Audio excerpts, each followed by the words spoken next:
So this really started as a conversation that I had with Chief Dunn, as well as members of No Place for Hate, thinking of ways that we could bring the community together after the events of last week, both the shooting in Dallas and then the shootings in Baton Rouge, as well as in St. Paul.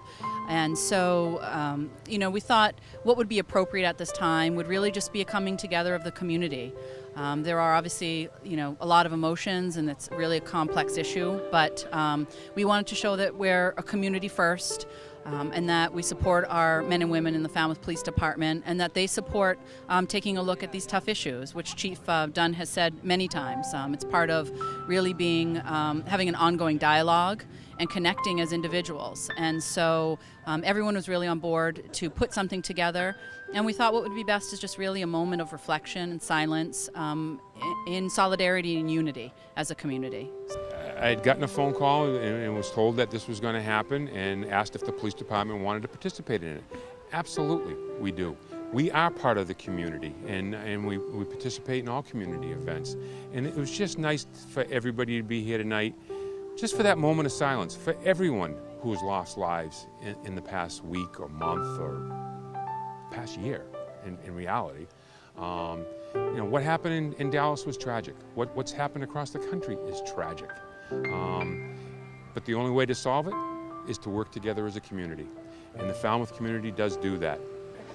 Well, I think over the past few weeks and months, we've had a number of different events as we've dealt with violence in our world, in our country, and trying to make sense of it, trying to work through it. We've done that with groups gathering and hearing speeches, and tonight we gathered around the, power of silence. And I think that silence can be a very effective way to really process our emotions and really connect with how we're feeling. And to be, fair, the emotions are very raw. And this is something that touches people, both sides of it, or all sides of it, I should say, because I don't think it's one side versus the other. It's really complex, and it touches everybody. I'm the mother of 2 children of color. This touches me very deeply. I also have law enforcement individuals in my family, so it touches me for that reason.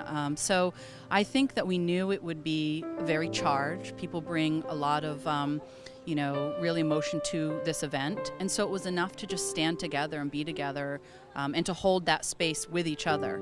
And there will be time later for the conversations, the tough conversations that we know we're going to have as a community. But tonight was just to really be together and, for people to feel that not the isolation that can sometimes happen after these events. Well, I think it's important that we come together. There's so much division, there's a lot of pain, and I think as a community just coming together and standing in peace with one another, when we begin with peace in our small community, that peace can be a larger reality for the world.